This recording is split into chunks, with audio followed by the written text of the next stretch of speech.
আসসালামু আলাইকুম। প্রিয় শিক্ষার্থী, যে যেখান থেকে ভিডিওটি দেখছেন অথবা শুনছেন, সবাইকে স্বাগত জানাচ্ছি ১৯তম শিক্ষক নিবন্ধন মডেল টেস্টের গুরুত্বপূর্ণ একটি ভিডিওতে। ১৯তম শিক্ষক নিবন্ধন প্রস্তুতিকে কেন্দ্র করে আমাদের প্রতিনিয়ত অত্যন্ত গুরুত্বপূর্ণ প্রশ্ন সম্বলিত মডেল টেস্টগুলো আপলোড করা হচ্ছে। তাই কোনোভাবে ভিডিওগুলো যাতে মিস না হয়, এজন্য আমাদের চ্যানেলটিকে সাবস্ক্রাইব করুন এবং আপনার বন্ধুদের সাথে ভিডিওগুলো শেয়ার করুন, যাতে সবাই উপকৃত হতে পারে। শুরু করছি আমাদের আজকের অত্যন্ত গুরুত্বপূর্ণ প্রশ্ন সম্বলিত ১৯তম মডেল টেস্টের ৩ নাম্বার পর্ব। শুরুতেই আমাদের যেটি রয়েছে, বাংলা বর্ণমালায় মাত্রাবিহীন বর্ণ কতটি? মাত্রাবিহীন বর্ণ রয়েছে মোট ১০টি। সুবচনে নির্বাসন নাটকটির রচয়িতাকে? খুবই গুরুত্বপূর্ণ প্রশ্ন, আমি মার্ক করে দিচ্ছি। আর আপনাদের কাছে একটি অনুরোধ থাকবে, যখন আপনারা ক্লাসটা দেখবেন তখন অবশ্যই সাথে একটা খাতা বা কলম রাখবেন, কারণ অনেক ক্ষেত্রে আমি একই ধরনের প্রশ্ন বিভিন্নভাবে আসে, সেগুলো কিন্তু বলে দিয়ে, তার লিঙ্ক প্রশ্নগুলো বলে দিই, এগুলো একটু লিখে নেবেন।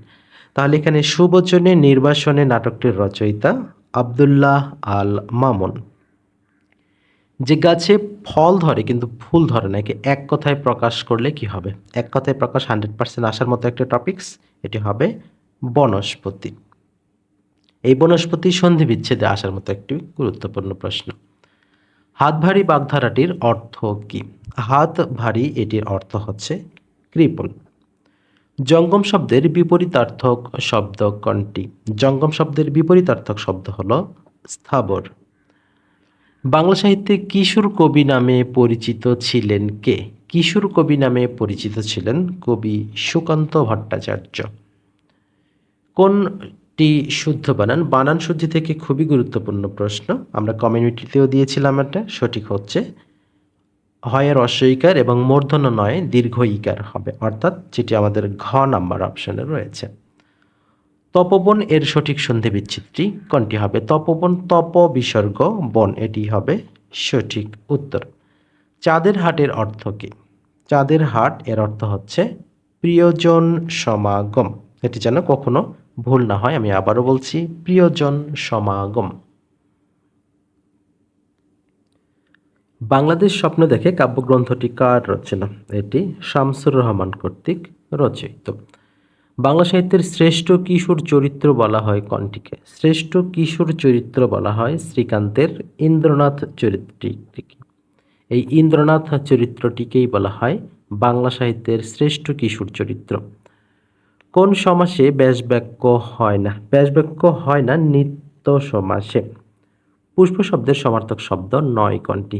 এখানে পুষ্প শব্দের সমার্থক শব্দ নয় বলেছে। আমরা অনেক ক্ষেত্রেই পুষ্প দেখলেই প্রথমে ফুলটা দাগিয়ে ফেলি, কিন্তু আসলে পুরো প্রশ্নটা কিন্তু পড়তে হবে। তাহলে এখানে সঠিক উত্তরটি হবে কোনটি? সঠিক উত্তরটি হবে অবনী। মনির চৌধুরী রচিত মুখরা রমণী বশীকরণ এটি কোন ধরনের রচনা? তাহলে এখানে আমাদের যেটি একটা অপশন রয়েছে সেটি হচ্ছে অনুবাদক নাটক। যদিও শুধু নাটক থাকলেও হবে, অনুবাদক নাটক থাকলেও হবে। কোন বানানটি শুদ্ধ? আমি এই 15 এবং 16 নম্বর প্রশ্নটি দুটো মার্ক করে রেখেছি যে কোন বানানটি শুদ্ধ। এখানে সমবি বেহারে রয়েছে, খুবই খুবই গুরুত্বপূর্ণ একটি বানান শুদ্ধি। এটি আপনাদের জন্য একটা কাজ থাকবে, আপনারা প্লিজ আপনাদের মূল্যবান মতামতটুকু আমাদের কমেন্ট সেকশনে জানিয়ে দেবেন। পুরো বানানটা না লিখতে পারলেও অপশন ক এবং খ, 15 ক বা 15 খ ঘ এভাবে লিখে দেওয়ার জন্য আন্তরিকভাবে অনুরোধ করছি। কোনটি বহুব্রীহি সমাসের উদাহরণ? বহুব্রীহি সমাসের উদাহরণ এখানে যেটি রয়েছে সেটি হলো হাতাহাতি, অর্থাৎ হাতে হাতে যে যুদ্ধ বা দ্বন্দ্ব। কোনটি অধিকরণ কারকের সপ্তমী বিভক্তির উদাহরণ? অধিকরণ কারকের সপ্তমী বিভক্তির উদাহরণ যেটি রয়েছে, গগনে গরজ মেঘ ঘন বরষা। এবং সর্বশেষ রয়েছে ধন হইতেই সুখ হয় না। বাক্যের নিম্নে রেখো শব্দটি কোন কারকে কোন বিভক্তি? তাহলে ধন হইতে সুখ হয় না। তাহলে আমরা এখানে একটা খেয়াল করব, হইতে থেকে যে সাধারণত কোনটি হয় আমরা জানি পঞ্চমী বিভক্তি হয়। তাহলে পঞ্চমী বিভক্তি আমার দুইটা অপশনে রয়েছে। যেহেতু এখানে ধন কর্মকারক হতে পারে না, তার মানে নিশ্চিত এটি অপাদান কারক। এভাবেই কিন্তু আমরা অপশনগুলো দেখেও কিন্তু অ্যান্সার করতে পারি। কেরোসিন শিখা বলে মাটির প্রদীপে ভাই বলে ডাক ডাকো যদি দেব গলা টিপে, এই ধরনের একটি কথা রয়েছে। তাহলে এটি কার রচনা? এটি মূলত রবীন্দ্রনাথ ঠাকুরের একটি রচনা। হনন করার ইচ্ছাকে কি বলা হয়? হনন করার ইচ্ছা একে বলা হয় জিঘাংসা। তাহলে সঠিক উত্তর করব আমরা কোনটি? জিঘাংসা। He was interested dash the care of his uncle. এখানে ইন্টারেস্টেড এর পরে আমাদের প্রিপোজিশন বলব কোনটি? Interested to. নিচের কোন বাক্যটি শুদ্ধ? আমাদের যে সেন্টেন্স রয়েছে পেপার ইজ মেড ফ্রম, তাহলে মেড ফ্রম কোথা থেকে? এখানে মেড ফ্রম ব্যবহার করতে হবে, মেড ফ্রম উড। কোনটি ফেসিবল শব্দের সমার্থক শব্দ? এই সমার্থক শব্দটি হবে এখানে প্র্যাকটিক্যাল। তাহলে প্র্যাকটিক্যাল করবো আমরা সঠিক উত্তর। Let him sing a song বাক্যটির সঠিক পরিবর্তিত ভয়েস কোনটি হবে? Let him sing a song, তাহলে এটি হবে let a song be sung by him. নিচের কোনটি ম্যাটেরিয়াল নাউন? ম্যাটেরিয়াল নাউন কোনটি? এখানে আমাদের উপাদান দেখতে হবে। বুক, রিং, রিভার এগুলো কোনোটাই হবে না, তাহলে এখানে ম্যাটেরিয়ালস হবে paper. The disgruntled man grumbled dash his fate, তাহলে শূন্যস্থানে কোনটি বসবে? তাহলে এখানে শূন্যস্থানে যেটি বসবে সেটি হচ্ছে at his fate. Bring to book এর অর্থ হচ্ছে তিরস্কার করা। আমরা এখানে নোট দিয়ে রেখেছি তিরস্কার করা, তাহলে এর অর্থটা হবে রিবিউক। কোনটি শুদ্ধ বানান? এখানে বানান শুদ্ধি থেকে ইংরেজিতেও রয়েছে কোমোরেড। তাহলে এখানে সঠিক বানানটা আমরা এভাবে করব, COMMEMO, তারপরে হবে RATE, যেটি আমাদের অপশন ঘতে রয়েছে। এরপরে রয়েছে হোয়ার ড্যাশ ইন লন্ডন, এখানে কোশ্চেন করা, তাহলে where you born in London, তোমার জন্ম কোথায়? লন্ডনে। তাহলে এভাবে আমরা অ্যান্সারটা করবো। তাহলে কোথায় হবে এটা? গ নাম্বার। নিচের কোন বাক্যটি শুদ্ধ? আমাদের যে চারটি অপশন রয়েছে এই চারটি অপশনের মধ্যে আমরা যদি দেখি lake Chilika is in Orissa, তাহলে লেক চিলিকা উড়িষ্যায় অবস্থিত, এটি কিন্তু সঠিক রয়েছে। জেন্ডার কত প্রকার? জেন্ডার আমরা জানি মোট 4 প্রকার, masculine, feminine, common and neuter gender. তাহলে এটি আমরা সঠিক উত্তর করব 4 প্রকার। এরপরে রয়েছে থ্রো কোল্ড ওয়াটার এর অর্থটা কি? থ্রো কোল্ড ওয়াটার এর অর্থটা হচ্ছে ডাম্প দ্য স্পিরিটস। আমাদের 33 নম্বরে রয়েছে antonym of the word fantasy, তাহলে ফ্যান্টাসির অ্যান্টোনিমটা হবে কি? ফ্যাক্ট। ফ্যাক্ট মানে কি? কোনো প্রকৃত ঘটনা। তাহলে যদি এর সিনোনিমটা চাইতো তাহলে কি হতো? সিনোনিমটা ফ্যান্টাসি শব্দের অর্থটা আগে আমাদের জানতে হবে। ফ্যান্টাসি শব্দের অর্থটা কি? উদ্ভট, পরিকল্পনা বা স্বপ্ন, ইলিউশন এটা হতে পারে। তার মানে সিনোনিমটা ইলিউশন, ড্রিম এটা হতে পারে। আর যদি অ্যান্টোনিম বলে তাহলে প্রকৃত ঘটনা বা ফ্যাক্ট এটা হয়। He said that he had come to see me, এ বাক্যটি ডিরেক্ট স্পিচ কোনটি হবে? তাহলে ডিরেক্ট স্পিচটা সঠিক উত্তর হবে I have come to see you, সেটি হবে। তাহলে I have come to see you রয়েছে আমাদের খ নাম্বারে, এটি সঠিক উত্তর। He is poor but honest বাক্যটির কনজাংশন কোনটি? তাহলে আমরা জানি যে দুটি ওয়ার্ড বা দুটি সেন্টেন্সকে যে ওয়ার্ড যুক্ত করে সেটি হচ্ছে কনজাংশন। তাহলে এখানে বাটটা কিন্তু আমাদের অনেস্ট এবং হি ইজ পুরকে যুক্ত করেছে, তার মানে এখানে বাট হচ্ছে কনজাংশন। মাদার লাভস ব্যাকে লাভস কিসের উদাহরণ? এখানে এখানে মাদারটা হচ্ছে সাবজেক্ট, লাভসটা হচ্ছে ভার্ব, তাহলে এই ভার্বটা intransitive verb. If we had a boat we dash the river, তাহলে এখানে বোঝাই যাচ্ছে যে আমার যদি নদী থাকতো আমি নদীটি পার হতাম। তাহলে এখানে কিভাবে আমরা করব? যে if we had a boat we would cross the river, তাহলে এখানে ক্রসটা হবে সঠিক উত্তর। নিচের কোনটি শুদ্ধ এখানে শুদ্ধ বাক্য বা কারেক্ট সেন্টেন্স? তাহলে এখানে আমরা সঠিক উত্তরটি করব let you and me do it, চলো তুমি এবং আমি এটি করি। কোনটি হ্যান্ডি শব্দের সমার্থক শব্দ? হ্যান্ডি শব্দের অর্থ কি? কার্যকর, উপকারী, ইউজফুল, এখানে কথাটা আমরা ব্যবহার করতে পারি। হ্যান্ডি শব্দের সিনোনিমটা হবে ইউজফুল। নিচের কোনটি রিফ্লেক্সিভ প্রনাউন? রিফ্লেক্সিভ বলতে আমরা জানি যে ওখানে প্রনাউনের শেষে সেলফ বা সেলফস যুক্ত থাকবে। আশা করি বিষয়টি বুঝতে পেরেছেন। গণিতের শুরুতেই আমাদের যেটি রয়েছে ক/খ সমান 5/4, ক/গ সমান 6/5 হলে গ এবং খ সমান কত হবে? তাহলে এখানে আমাদের ক কত রয়েছে, এখানে 5 রয়েছে, এখানে 6 রয়েছে। তাহলে আমরা যদি একটুখানি আপনাদের করে দেখাই, তাহলে আমাদের এখানে লিখতে হবে ক ইস টু খ এবং ক ইস টু গ। একটু বুঝে নেবেন, ক ইস টু খ আমাদের কত ছিল, 5:4, এবং ক ইস টু গ কত ছিল, 6:5। তাহলে আমাদের এই যে ক কিন্তু দুই জায়গায় আছে, তাহলে দুই জায়গায় যখন থাকবে আমাদের একটার সাথে আরেকটা গুণ করে দিতে হবে। তাহলে পরিবর্তিত রূপ কত হবে, এখানে আমরা এটাকে 6 দ্বারা গুণ করব, তাহলে এখানে হবে 30:24। এখানে আবার 5 দিয়ে গুণ করব, তাহলে হবে 30:25। তাহলে আমাদের কি দাঁড়ালো, আমাদের খ এবং গ চেয়েছে, রাইট? আচ্ছা, গ এবং খ চেয়েছে, তাহলে গ কত পেলাম, 25, এবং খ পেলাম কত, 24।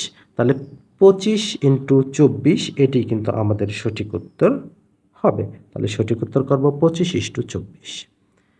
একটি বানর 13 মিটার উঁচু পিচ্ছিল বাঁশের মাথায় উঠতে প্রথম সেকেন্ডে 3 মিটার ওঠে, পরবর্তী সেকেন্ডে 1 মিটার নেমে আসে। বাঁশের মাথায় উঠতে বানরটির কত সময় লাগবে? আপনারা জানেন যে আমরা খাদ্য অধিদপ্তরের যে ক্লাসগুলো আছে সেখানে সুন্দরভাবে এটি বুঝিয়েছি। তারপর আপনারা একটুখানি বুঝিয়ে নেবেন, এখানে কথাটা কি, প্রথম সেকেন্ডে 3 মিটার উপরে যায়, পরবর্তী সেকেন্ডে 1 মিটার নিচে নেমে আসে। তার মানে কি, অতিক্রান্ত সময় কত, 2 সেকেন্ড, মোট উঠলো কত, 2 মিটার। তাহলে 2 সেকেন্ডে 2 মিটার, তার মানে 1 সেকেন্ডে 1 মিটার, এটা যৌক্তিক। এখন যেটা কথা, যে আমরা যখন দেখব লাঠি শেষবার যখন সে বাঁশের মাথায় পৌঁছে যাবে তখন তো আর সে নিচে নামবে না। তার মানে আমাদের যে 13 মিটার রয়েছে, এই 13 থেকে আমাদের 3 বিয়োগ করতে হবে। তাহলে মোট কত হলো, 10 মিটার হলো। তাহলে 1 মিটার যাইতে যদি 1 সেকেন্ড লাগে, তাহলে 10 মিটার যাইতে কত সেকেন্ড লাগবে, 10 সেকেন্ড। তাহলে ওই যে শেষবার যখন যে এই যে 3 মিটার যখন ওঠে, তাহলে সেই 1 সেকেন্ডটা তো যুক্ত হবে, রাইট? তাহলে সেই 1 সেকেন্ডটা এই 10-এর সাথে আমাদের যোগ করে নিতে হবে। তাহলে মোট অতিক্রান্ত সময় হলো 11 সেকেন্ড, বাট অতিক্রান্ত দূরত্ব হলো কত, 13 মিটার। আশা করছি বিষয়টি বুঝতে পেরেছেন। 15টি খাসির মূল্য 5টি গরুর মূল্যের সমান। 2টি গরুর মূল্য যদি 3000 টাকা হয়, 3টি খাসির মূল্য কত? এটা ওয়েল নন একটি প্রশ্ন। অনেকবার আমি গত প্রাইমারির ক্ষেত্রে যখন ক্লাসগুলো দিয়েছিলাম, অসংখ্যবার এই ধরনের প্রশ্ন আমি কিন্তু যুক্ত করেছিলাম। তাহলে 15টির খাসির মূল্য 5টি গরুর মূল্যের সমান। তাহলে এখানে আমরা 2টি গরুর মূল্য দেওয়া আছে 3000 টাকা। তাহলে সেখান থেকে 5টি গরুর মূল্য আমরা বের করতে পারি কি না? খুব সহজেই কিন্তু করতে পারবো। তাহলে এখানে যদি আমরা 2টি গরুর মধ্যে 3000 হয়, একটি গরুর মধ্যে কত, 1500 টাকা। আসলে কি তাই? আচ্ছা, যেটাই হোক, আমরা কাল্পনিকভাবে ধরে নিলাম যে 1500 টাকা। তাহলে 5-15 কত হচ্ছে, 75 হচ্ছে। আচ্ছা, 75 না 65? তাহলে এই 7500, তাহলে 5-15-75, তার মানে 7500 টাকা। এই 7500 টাকা হচ্ছে আমাদের 5টি গরুর মূল্য। সেম এই 7500 টাকাই হচ্ছে 15টি খাসির মূল্য। তাহলে এখন করব কি, এই 7500 ভাগ করব কত দিয়ে, 15 দিয়ে। তাহলে এখন 15 দিয়ে যদি আমরা এখানে কাটি, তাহলে কত হবে, 500 টাকা হয়ে গেল। তাহলে এই 500 টাকা কার মূল্য, একটা খাসির মূল্য। তাহলে একটা খাসির মূল্য 500 হলে 3টার দাম কত, 1500 টাকা। আশা করছি বিষয়টি বুঝতে পেরেছেন। একটি কোম্পানি দিনে প্রথম 1000 টাকা বিক্রির উপর 5% লাভ করে এবং পরবর্তী 1000 টাকার অতিরিক্ত বিক্রির উপর 4% লাভ করে। তাহলে দিনে মোট 6000 টাকার জিনিস বিক্রি হলে কোম্পানি সর্বমোট কত টাকা লাভ করে? যেহেতু এমসিকিউ পরীক্ষা, আপনাদের কাল্পনিক খুব দ্রুত আপনাকে কিন্তু চিন্তা করতে হবে। তাহলে এখানে দেখেন, প্রথম 1000 টাকা বিক্রির উপর 5%, তার মানে কত টাকা, 50 টাকা। তাহলে মোট বিক্রি হয়েছে কত, 6000 টাকা। তাহলে 1000 টাকা বিয়োগ করলাম, বাকি থাকলো আরো কত, 5000 টাকা। এই 5000 টাকার উপর 4% করলে কত হয়, 200 টাকা হয়। তাহলে পরে 200, আগে 50, তাহলে মোট হলো কত, 250 টাকা। এরপরে যেটি রয়েছে যে a + b = 12 এবং ab = 35 হলে a² + b² এর মান কত? এটা আমরা মুখে করব। এমন দুটি সংখ্যা আপনারা নেবেন যার যোগফল 12 হয় এবং গুণফল 35 হয়, অর্থাৎ এই শর্ত দুটি ফিল আপ হয়।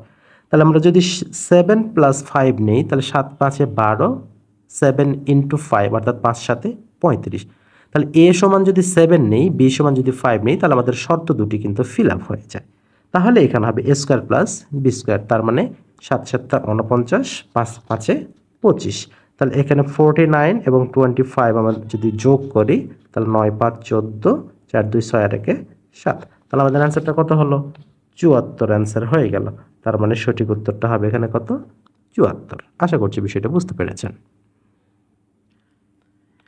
এরপরে আমাদের যেটি রয়েছে, 30 জন লোক কোনো কাজ 24 দিনে করতে পারে।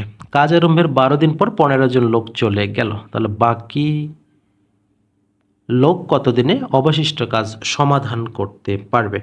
এখানে লক্ষণীয় বিষয়, এই ধরনের অঙ্কের ক্ষেত্রে আসলে আমাদের কিন্তু একদম যা তা অবস্থা হয়ে যায়, না জানি কিভাবে করব, আমরা কিন্তু একদম উদ্বিগ্ন হয়ে যাই। কিন্তু একটুখানি খেয়াল করে দেখবেন, 30 জন লোক তারা কোনো কাজ 24 দিনে করে পারে, তাহলে 12 দিন পর কয়জন লোক চলে গেছে ভালো করে খেয়াল করেন তো। 15 জন লোক চলে গেছে, তার মানে 30-এর অর্ধেক কিনা? অর্ধেক। এরপরে 24 দিনে করতে পারতো, তাহলে কয়দিন পরে চলে গেছে? 12 দিনে, তার মানে এখানেও অর্ধেক। তার মানে এখন আমাদের যেটি সময় আছে 12 দিন আর কাজ আছে, রাইট? তার মানে 12 দিন পর এখন এই যে 15 জন, তার মানে দ্বিগুণ সময় লাগবে না? যেহেতু অর্ধেক অর্ধেক হয়ে গেছে, এবারে আমাদের সময় লাগবে কত? দ্বিগুণ সময় লাগবে। তার মানে যেহেতু আমাদের চাইছে কি কত দিন, তাহলে দিনটাকে আমরা দ্বিগুণ করব, অর্থাৎ 12 দুগুণে 24। তাহলে 24 দিনে অবশিষ্ট কাজটা 15 জন লোক সমাধান করতে পারবে। আশা করছি বিষয়টি বুঝতে পেরেছেন। এরপরে রয়েছে, এক দোকানদার 12 দিনে 504 টাকা আয় করলে প্রথম 4 দিনের গড় আয় 40 টাকা হলে বাকি দিনগুলোর গড় আয় কত টাকা হবে? তাহলে এখানে প্রথম 4 দিনের গড় আয় 40 টাকা। তাহলে আমরা একটু হিসাব করব, 4 4 16, তার মানে 160। তাহলে প্রথম 4 দিনে সে আয় করে কত টাকা? 160 টাকা। তাহলে আমরা সেখান থেকে এই 504 থেকে 160 এখন বিয়োগ করব, রাইট? তাহলে এখানে 504 থেকে 160 বিয়োগ করলে এখানে 4, এখানে 4, এখানে 2, তাহলে এখানে আচ্ছা সরি 3 হবে। এই 344 টাকা, তার মানে 344 টাকা অবশিষ্ট 8 দিনের ইনকাম। কারণ এখানে 12 দিনের মধ্যে আমরা এই 4 দিন যে বিয়োগ করেছি, তার মানে বাকি যে 8 দিন ছিল, সেই 8 দিনের আমাদের 344 দ্বারা ভাগ করতে হবে। তাহলে এখানে সঠিক উত্তর আমাদের কত হবে? তাহলে এখানে একটা জিনিস খেয়াল করি, 344 শেষে আমাদের 4 রয়েছে, তার মানে এখানে এখন আমরা ভাগ করব কত দিয়ে? 8 দিয়ে। তাহলে 8 দ্বারা ভাগ করলে 3 8 24, 4 হাতে 2, 4 8 32 আর 2 34, তার মানে 43। তার মানে সঠিক উত্তর হবে 43 টাকা বাকি দিনগুলোর গড় আয়। এরপরে আমার রয়েছে 7 10 16 28 52 ধারাটির পরবর্তী সংখ্যা কত? তাহলে এখানে আমাদের প্রথম সিকোয়েন্সটা দেখতে হবে। সিকোয়েন্সটা কি? এখানে প্রথমে এসেছে 7 3 10, এখানে পার্থক্য 3, এখানে 6, এখানে 12, এখানে 24, তারা নিশ্চিত পরবর্তীটা কত হবে বলুন আপনারা? 48 হবে। তার মানে এখন আমরা 52-র সাথে যদি 48টা যোগ করে দিই, তাহলে কত হয়ে যাচ্ছে? 48 52 100, তার মানে পরবর্তী সংখ্যাটি 100। এরপরে রয়েছে root over 1 plus root over 1 এর বর্গ কত? তাহলে এর বর্গটা আমরা খুব সহজেই করতে পারি, যে root over 1 plus root over 1 বর্গ মানে কি? আমরা এ প্লাস বি টোটাল স্কোয়ারের সূত্র করব। তাহলে এ প্লাস বি টোটাল স্কোয়ার সূত্র প্রথমেই কত আসে? এ স্কোয়ার আসে। তাহলে যেহেতু এটা রুট ওভারের উপর স্কোয়ার দিলে, তাহলে 1 লিখবো আমরা, প্লাস 2 ইন্টু 1 ইন্টু 1, আচ্ছা রুট ওভারই আমরা দিলাম, প্লাস 1। আচ্ছা আপনাদের বোঝানোর খাতিরে আমি পুরোটাই লিখলাম, এই যে এটা লিখলাম। তাহলে A square plus 2 AB plus B square আমাদের হয়ে গেল। যেহেতু আমাদের স্কোয়ার রুট কেটে যায়, এখানে 1 প্লাস 2, এখানে আমাদের দুইটা স্কোয়ার অর্থাৎ রুট ওভার 1 রয়েছে, তার মানে দুটো যদি রুট ওভার 1 হয়ে যায়, তাহলে স্কোয়ার হয়ে যাবে। স্কোয়ার রুট কেটে গেলে 2 ইন্টু 1 প্লাস 1, তাহলে মোটের উপর আমাদের কত হলো? 4 হলো। এখানে 2 একে 2 আর এইদিকে 2, তাহলে অ্যান্সারটা কত হলো আমাদের? 4 অ্যান্সার কিন্তু হয়ে গেল। তাহলে সঠিক উত্তর কত হবে? 4। এরপরে দুটি সংখ্যার গসাগু 16, লসাগু 192 হলে এদের একটি 48 হলে অপর সংখ্যাটি কত? তাহলে এখানে আমরা 2-3 ভাবে আমরা অ্যান্সারটা বের করতে পারি। যেহেতু এমসিকিউ, আমরা যত দ্রুত সম্ভব টেকনিক্যালি অ্যান্সারগুলো করার চেষ্টা করব। তাহলে এখানে আমাদের দেখতে হবে, প্রথম আমাদের যে কাজ হবে যে লসাগু এবং একটি সংখ্যা, লসাগু এবং একটি সংখ্যা আমরা ভাগ করব। তাহলে 16 এবং 48 কত হচ্ছে? 3 16 48। তাহলে 3 16 48 যদি হয় তাহলে 3 পেলাম, এই 3 দিয়ে 192কে ভাগ করব। তাহলে কত হবে? এখানে 2 মিলাতে হবে, 2 মিলাতে গেলে নিশ্চয়ই 3 4 এ 12 4 লাগবে। আর আমাদের প্রদত্ত অপশনগুলির একটারই শেষে 4 আছে, তার মানে নিঃসন্দেহে 64 অ্যান্সার হবে। আমরা যদি হিসাব করে দেখি 16 দিয়ে 48 কাটলে 3, 3 দিয়ে 192 ভাগ করলে 64 হবে। Is it clear or not? আশা করছি ক্লিয়ার হয়েছে। এরপরে আমাদের একটা লসাগু রয়েছে, A square BC A B square C A B C স্কোয়ারের লসাগু কত? তাহলে লসাগুর ক্ষেত্রে আমরা যে সবসময় বড় মানটা নেওয়ার চেষ্টা করি। তাহলে এ স্কোয়ার এ তার মানে এখানে এর সর্বোচ্চ মান এ স্কোয়ার, বির সর্বোচ্চ মান বি স্কোয়ার, সির সর্বোচ্চ মান বি স্কোয়ার, তার মানে সি স্কোয়ার, সরি। তার মানে এখানে A square B square C স্কোয়ারটাই হচ্ছে আমাদের নির্ণেয় লসাগু। এরপরে রয়েছে A square minus Y square plus 2x প্লাস 1 এর একটি উৎপাদক কত? এর একটি উৎপাদক যদি আমরা বলে থাকি, এটি অনেকবার বোঝানো হয়েছে, সেক্ষেত্রে আমার মনে হয় প্লাসে হবে, সবগুলি প্লাস হবে। হ্যাঁ রয়েছে x প্লাস ওয়াই প্লাস 1। তাহলে এটা কীভাবে হবে আমি আপনাদের এখানে একটুখানি বুঝিয়ে দিচ্ছি। তাহলে এখানে যদি আমরা করি, তাহলে প্রথমে আমাদের উঠাতে হবে S square minus Y square plus 2x প্লাস 1, রাইট? তাহলে আমরা যদি এখানে এভাবে নিই এক্স স্কোয়ার প্লাস 2x প্লাস 1 মাইনাস ওয়াই টোটাল স্কোয়ার, এভাবে করা যেতে পারে কি না? পারে। তাহলে এখানে এ স্কোয়ার প্লাস 2ab প্লাস বি স্কোয়ারের মতো এখানে ফরম্যাট আছে কি না? 1-এর উপর স্কোয়ার দিলে 1 হয়, এখানে 1 দেওয়া না দেওয়া সমান, তার মানে X plus 1 total square minus Y total square. এবারে আমাদের এ স্কোয়ার মাইনাস বি স্কোয়ারের সূত্র বা ফরম্যাটে পড়ে কি না? পড়ে। তাহলে আমরা এবারে এক্স প্লাস 1 প্লাস ওয়াই এবং এক্স প্লাস 1 মাইনাস ওয়াই আমরা এটা লিখব। যেহেতু আমাদের অপশনে এক্স প্লাস ওয়াই প্লাস 1 আছে, আমরা এটা একটু সাজিয়ে লিখব, এক্স মাইনাস ওয়াই প্লাস 1 রয়েছে। আমরা কিন্তু দুইটা উৎপাদক পেয়ে গেছি, তার মানে আমরা যে অ্যান্সারটা করেছিলাম সেটা কিন্তু আমাদের রয়েছে। ওকে, এরপরে রয়েছে কোন বৃহত্তম সংখ্যা দ্বারা 27 40 65কে ভাগ করলে যথাক্রমে 3 4 5 ভাগশেষ থাকবে। আচ্ছা, এই ক্ষেত্রে একটুখানি কথা বলে রাখি, আমাদের যখন এমসিকিউ পরীক্ষা হয়, এমসিকিউ পরীক্ষার ক্ষেত্রে আমাদের এই 4টা অপশনের মধ্যে নিশ্চিত উত্তর দেওয়া থাকে, 2 থেকে একটা ব্যতিক্রম যেটাতে কোনো সঠিক উত্তর দেওয়া থাকে না, এটা কনফিউজ করার জন্য, সময়টা ক্ষেপণ করার জন্য দেওয়া হয়ে থাকে। তার মানে আমরা যদি বলি 99.9 বা 50 99.5% আমরা যেটাকে বলে থাকি, এই 99.5%-এর ক্ষেত্রে কি হয় যে আমাদের 4টা অপশনের একটা কিন্তু অপশনে দেওয়া থাকে, তার মানে অপশনগুলো আমাদের সাথেই আছে, জাস্ট আমাদের তাল মিলিয়ে অ্যান্সারটা বের করতে হবে, অর্থাৎ মাথায় হাত বুলিয়ে অ্যান্সারটা বের করতে হবে।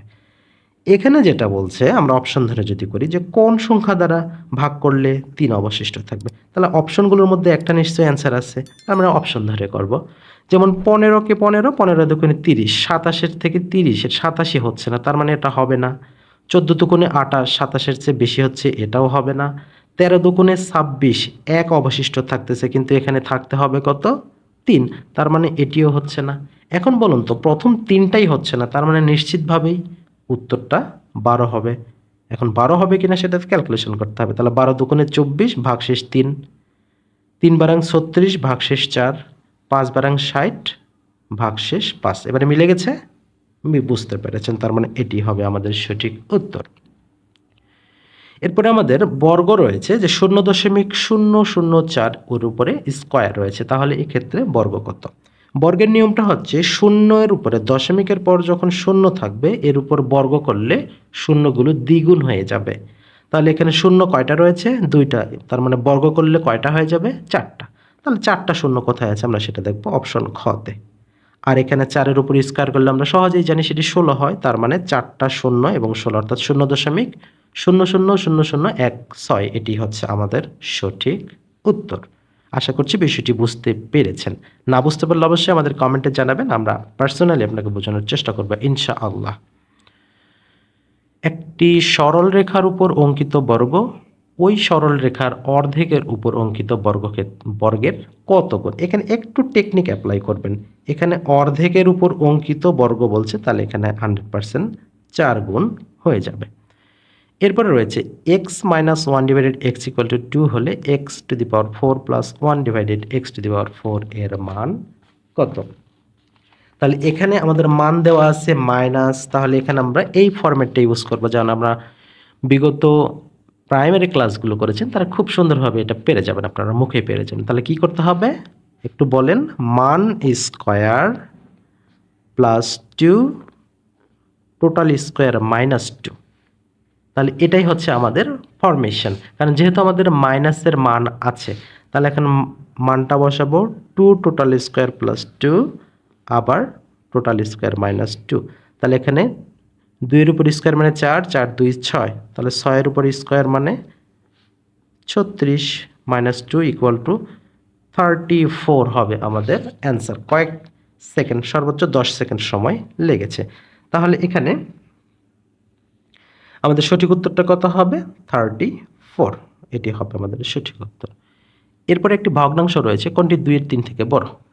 তাহলে 2-এর 3 থেকে বড় কোনটি হতে পারে, তাহলে আমরা কিভাবে এটা আমরা যে ক্রস গুণন শিখিয়েছিলাম আমরা এখানে এভাবে করব 2-এর 3, তাহলে এখানে 3 আষ্টে 24, আচ্ছা এইভাবেও যদি আমরা করি 3 আষ্টে 24 11 দুগুণে 22, আমরা আবারও বলছি 3 আষ্টে 24 11 দুগুণে 22, তাহলে এখানে কোনটা বড় হলো, এটা বড় হলো। তার মানে 2-এর 3 থেকে প্রথম যেটা রয়েছে সেটি আমাদের বড় হয়ে গেল, বাদ বাকিগুলো আর হিসাব করার প্রয়োজন নেই।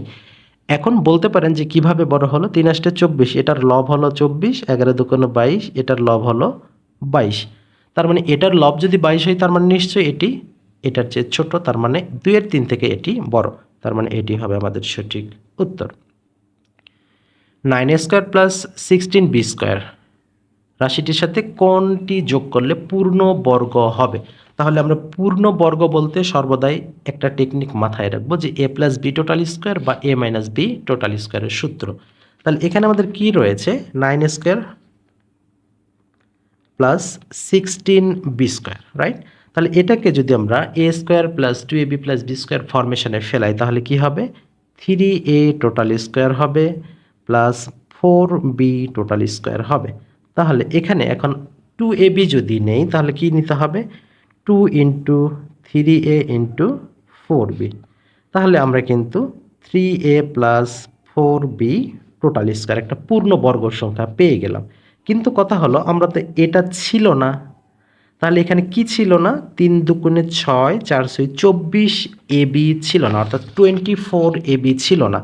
তার মানে এখন আমাদের বলা আছে কোনটি যোগ করলে, তার মানে 24 ab যদি আমরা এই রাশির সাথে যোগ করি তাহলে সেটি পূর্ণবর্গ হয়ে যাবে, যেটা আমরা ক্যালকুলেশনে দেখিয়েছি। কোন ত্রিভুজের মধ্যমাগুলো যে বিন্দুতে ছেদ করে, মধ্যমাগুলো অর্থাৎ মাঝে দুটি ত্রিভুজের মাঝের যে অংশটাকে বলা হয় সেটি মধ্যমা। তাহলে এই মধ্যমা ক্ষেত্রে যখন একত্র হবে তখন এটাকে বলা হবে ভর কেন্দ্র। 6 8 10 এর গাণিতিক গড় 7 9 এবং কোন সংখ্যার গাণিতিক গড়ের সমান হবে। তাহলে 6 8 10 এর আমরা একটু যোগফল নির্ণয় করব, 8 6 14 10 24, তার মানে এখানকার সংখ্যাগুলোরও যোগফল 24 হতে হবে, কিন্তু রয়েছে কত 9 7 16, তাহলে এখানে 9 7 16 রয়েছে, তার মানে আরও কত লাগবে, আরও 8 লাগবে 24 হওয়ার জন্য। তার মানে আমাদের 7 9 এবং 8-এর গাণিতিক গড়ের সমান এটা হবে, তার মানে এখানে সঠিক উত্তরটি হবে 8। এরপরে রয়েছে পিসি কালচার বলতে কি বোঝানো হয়। আমি একটু উল্লেখ করতে চাই যে বিগত 2014 15 16 এই সময়টা থেকে এই প্রশ্নটা প্রচুর পরিমাণে এসেছিল। পিসি কালচার বলতে বোঝায় কি, এখানে পিসি কালচার বলতে মূলত বোঝানো হয়ে থাকে মৎস্য চাষ। পাহাড়পুরের বৌদ্ধ বিহারের নির্মাতা কে ছিলেন। পাহাড়পুরের বৌদ্ধ বিহারের নির্মাতা ছিলেন রাজা ধর্মপাল। ডিওএস এটি কম্পিউটার সংক্রান্ত কি, ডিওএস বলতে বোঝানো হয় থাকে ডিস্ক অপারেটিং সিস্টেম। পূর্বাশা দ্বীপের অপর নাম কি, পূর্বাশা দ্বীপের অপর নাম বলা হয় দক্ষিণ তালপট্টি দ্বীপ। এরপরে ফরাসি বিপ্লব কত সালে সংঘটিত হয়েছিল? এটাকে সহজে 1789 বলে, আপনারা মনে রাখবেন 1789 অর্থাৎ 1789 বা 1789 সালে। একজন মানুষের দেহে মোট কত টুকরা হাড় থাকে? আচ্ছা, আমি গত ক্লাসে যে জিনিসটা বলতে ভুলে গিয়েছিলাম, বিজ্ঞান থেকে কিন্তু 3 মার্ক আপনারা পাবেন, এটি একটু খেয়াল রাখবেন। এই জন্য আজকের প্রশ্নে বিজ্ঞানটুকু যুক্ত করা হয়েছে যে মানুষের দেহে মোট কত টুকরো হাড় থাকে। তাহলে এখানে সঠিক উত্তর হবে কতটি? 206টি। মৌলিক পদার্থের ক্ষুদ্রতম কণা যা রাসায়নিক বিক্রিয়ায় অংশগ্রহণ করে, তাহলে এখানে ক্ষুদ্রতম কণা বলা রয়েছে, আর ক্ষুদ্রতম কণা হলে সেটি হবে পরমাণু। হেরাল্ড ট্রিবিউন প্রকাশিত হয় কোথায় থেকে? এটি প্রকাশিত হয় নিউ ইয়র্ক থেকে। বিদ্যুৎ প্রবাহের একককে কি বলা হয়? বিদ্যুৎ প্রবাহের একককে বলা হয় অ্যাম্পিয়ার। শিক্ষার মূল লক্ষ্য কি? শিক্ষার মূল লক্ষ্যটাই হচ্ছে মূল্যবোধ জাগানো ও ব্যক্তিত্বের গুণাবলী যথার্থ বিকাশ ঘটানো। মেরু রেখা বা অক্ষের দক্ষিণ প্রান্তকে কি বলা হয়? এখানে আমরা জেনে থাকি যে সুমেরু এবং কুমেরু বলে যেটি কথা রয়েছে, উত্তর মেরুকে সুমেরু, দক্ষিণ মেরুকে কুমেরু বলে আখ্যায়িত করা হয়। বাংলাদেশে ও মিয়ানমারকে বিভক্তকারী নদী কোনটি? এটা আমরা জানি যে এটি নাফ নদী। আমেরিকা এশিয়াকে পৃথক করেছে কোন প্রণালী? আমেরিকা এশিয়াকে পৃথক করেছে বেরিং প্রণালী। ৭৬-এর মন্বন্তর সংঘটিত হয়েছিল ইংরেজি কত সালে? এটি গুরুত্বপূর্ণ প্রশ্ন। এটি ইংরেজি ১৭৭০ সালে সংঘটিত হয়েছিল। বীরশ্রেষ্ঠ হামিদুর রহমানের পদবি কী ছিল? বীরশ্রেষ্ঠ হামিদুর রহমান তিনি ছিলেন ফ্লাইট লেফটেন্যান্ট। তাই কি ছিল? না, ফ্লাইট লেফটেন্যান্ট ছিল না। এখানে হামিদুর রহমানকে যদি বলা হয় তাহলে বলা হবে কি? সিপাহী বলা হবে। আর ফ্লাইট লেফটেন্যান্ট ছিল কে? মতিউর রহমান। আসলে কি তাই? জি, আসলেই তাই। তাহলে তিনি ফ্লাইট লেফটেন্যান্ট মতিউর রহমান ছিলেন, যিনি সাবেক পাকিস্তানি এবং বর্তমান বাংলাদেশ বিমান বাহিনীতে কর্মরত ছিলেন 1971-এর মার্চ থেকে 20 আগস্ট পর্যন্ত।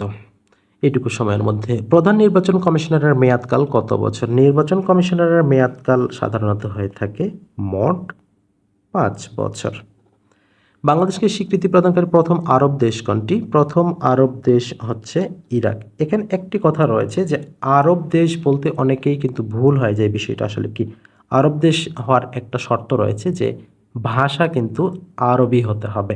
ইরান কিন্তু আরবি দেশ না, কারণ তাদের ভাষা কিন্তু আরবি নন। এরপরে যেটা রয়েছে, জাতীয় সংসদে সংরক্ষিত আসনে মহিলা সদস্য সংখ্যা কতটি? এটা আমরা জানি 50টি। বাংলাদেশের গণপরিষদে সংসদ নেতা কে ছিলেন? গণপরিষদের সংসদ নেতা ছিলেন বঙ্গবন্ধু শেখ মুজিবুর রহমান। পূর্ববঙ্গ জমিদারি দখল ও প্রজাস্বত্ব আইন কবে প্রণীত হয়েছিল? এটি প্রণীত হয়েছিল 1950 সালে। প্রিয় শিক্ষার্থী, আপনাদের ভিডিও বেশি যাতে বড় না হয় এজন্য আমরা এখন থেকে প্রত্যেকটা মডেল টেস্টের চেষ্টা করব 80 মার্কের নেওয়ার জন্য, যাতে ভিডিওটি বড় না হয় এবং আপনাদের মনোসংযোগ ব্যাহত না হয়। যেখান থেকে ভিডিওটি দেখলেন অথবা শুনলেন সবাইকে আবার অসংখ্য ধন্যবাদ জানিয়ে আজকের ভিডিওটি এখানে শেষ করছি। আশা করছি ভিডিওটি ভালো লেগেছে। ভিডিওটি ভালো লাগলে অবশ্যই লাইক করবেন, শেয়ার করবেন বিষয়টি। যেখান থেকে দেখলেন সবাইকে অসংখ্য ধন্যবাদ জানিয়ে আজকের মতো বিদায় নিচ্ছি। সবাই ভালো থাকবেন, সুস্থ থাকবেন। আল্লাহ হাফেজ।